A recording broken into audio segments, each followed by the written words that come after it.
sejak kecil saya itu banyak bertemu dengan orang-orang yang indikatif wali gitu ya. Iya, iya. Ada yang tua, ada yang muda, ada yang anak kecil, ada yang punya pesantren, ada yang orang biasa, ada yang gelandangan, ada yang macam-macam gitu ya. Iya, iya. Nah, wali itu kan bukan panggilan, tapi identitas. Kalau Habib kan identitas dan panggilan. Iya, iya.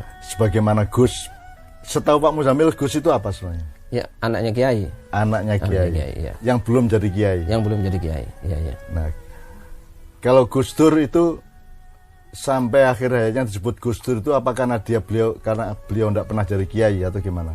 Iya, Gus Dur kan nggak pernah mimpin pesantren. Oke. Iya, jadi Gus Dur putra Ki Wahid dan Gus Dur terus nggak mimpin pesantren. Iya. Gitu. Jadi tetap Gus gitu ya? Iya, tetap Gus. Ya.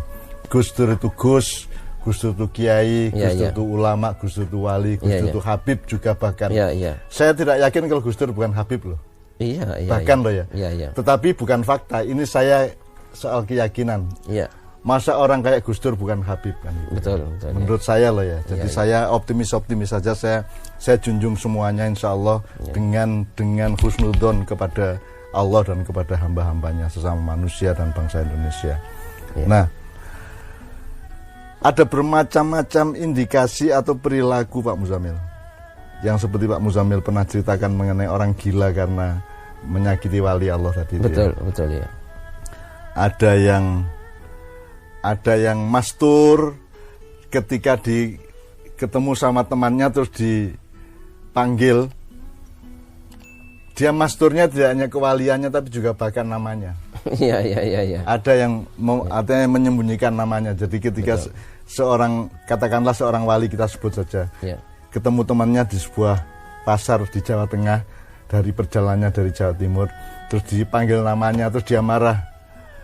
Kau niku aku wis singidan, saya itu sudah sembunyi berpuluh-puluh tahun kamu panggil saya. Udah kalau gitu saya mati aja daripada saya ketahuan. Terus mati dia. Iya. Nah saya bahkan hidup selama hampir 3 tahun dengan seorang anak kecil yang umurnya 2 tahun di atas saya, yang menurut saya tidak mungkin kalau dia bukan wali.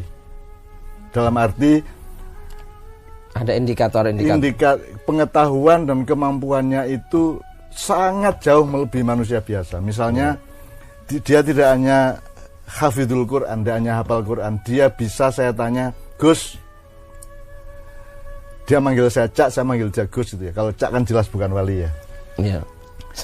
Gus, Quran halaman 113 baris ke 21 kata kelima apa? Dia langsung sebut. Jadi ada teman saya itu yang 2 tahun di atas saya itu anak yang karena hidupnya prihatin dengan bapaknya kerja di sawah, suatu hari dia kemudian semacam kalau bahasa Jawanya kang selupan atau dia mendapatkan install dari langit sehingga dia tiba-tiba hafal Quran, dia tiba-tiba mengerti, dia kasaf, dia ngerti orang tadi berbuat apa, Pak Lurah barusan jual apa dan seterusnya, dia ngerti sehingga desa saya itu gempar karena dia mengetahui semuanya. Sampai mengetahui, Mbok, anakmu itu nanti 3,5 bulan lagi meninggal. Sekarang beliin kambing biar dia senang. Sampai begitu. Bermacam-macam peristiwa. Nah, tetapi Pak Muzamil yang ingin saya tanyakan, apakah kewalian, katakanlah kalau itu wali ya, apakah kewalian itu 100% gift atau hidayah atau fadilah atau pemberian dari Allah, ataukah bisa diperjuangkan oleh manusia? Ya, kalau menurut yang saya dapat dari kiai saya, orang hanya bisa berusaha untuk menjadi orang yang soleh, tapi tidak bisa menjadi wali kalau tidak diangkat oleh Allah. Kan itu hak prerogatif Allah. Sekarang kalau ada klausul di mana orang yang soleh ini mengalami suatu peristiwa dengan orang yang ditunjuk Allah sebagai wali, kemudian yang dimenangkan Allah yang soleh, bisa enggak? Bisa saja. Terserah Allah ya. Terserah Allah yang maha lembut, yang maha detail menilai segala sesuatu. Nabi Musa saja dikalahkan oleh wali, padahal wali itu di bawahnya. Iya. Nabi Musa kan nabi. Nabi Musa doanya berhari-hari gak diterima oleh Allah Ta'ala karena gara gak mengajak seorang wali untuk berdoa. Yang namanya siapa itu Al-Aswad itu. Ya, itu ya. Yang bukan yang sakit. Bukan. Yang sakit Nabi Musa matanya minta hujan tapi gak turun-turun. Terus Allah Ta'ala, gimana Tuhan? Saya kok sudah berdoa, ngajak puluhan ribu orang kok tetap gak turun hujan. Ya itu salahnya kamu karena kamu tidak mengajak kekasihku. Nah itu. Dan ini wali bukan nabi. Ya. Al-Aswad itu. Bahkan nabi yang dimuliakan Allah, Sulaiman alaihissalam ya. Iya. Hanya karena tidak bilang insya Allah. Gitu, dia dihukum habis oleh Allah. Dari 1000 istrinya dia hanya punya anak 1 cacat pula kan gitu kan. Iya betul. Jadi Allah itu memang betul-betul berkuasa dan punya kebijaksanaan yang sangat tinggi, yang maha tinggi. Iya. Itu namanya tadi Balkh al-Aswad namanya, yang itu. Yang terus Nabi Musa agak diijabahi doanya itu. Nah, ini kan juga menjadi cermin bagi kita semua, Pak. Kita itu sebaiknya bagaimana? Jadi ada seorang yang Allah nyuruh Musa untuk mendatangi, Nabi Musa alaihissalam untuk mendatangi anak orang yang sakit, saya tak tahu namanya. Iya. Terus Allah bilang mintalah doa kepada dia. Bukan doakan dia, tapi mintalah doa, mintalah dia berdoa untukmu kan. Iya. Terus Nabi Musa mencari orang itu dan ternyata dia dalam keadaan tergeletak, sangat sakit, hampir lumpuh dan meripatnya itu keluar. Bola matanya keluar, tapi dalam keadaan buta. Iya. Terus begitu Nabi Musa mendatangi kan Nabi Musa tidak tega, terus langsung mendoakannya.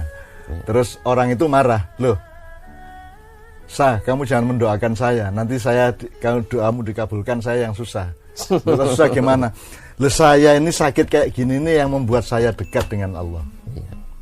Kalau kamu doakan terus saya jadi sembuh, belum tentu saya sedekat ini dengan Allah SWT. Nah, itu kan kita ibaratkan ini ada otoritas seperti Nabi Musa, apa wali apa nabi. Terus ada keawaman seperti orang yang sakit itu kita ibaratkan itu kita. Iya. Jadi kita ini lebih baik hidup sejahtera, sehat walafiat, tapi tidak sedekat itu dengan Allah, ataukah kita ini sakit dan menderita yang membuat kita menjadi lebih dekat dengan Allah. Kan itu kan juga sebuah pilihan yang untuk orang modern tidak normal itu. Iya.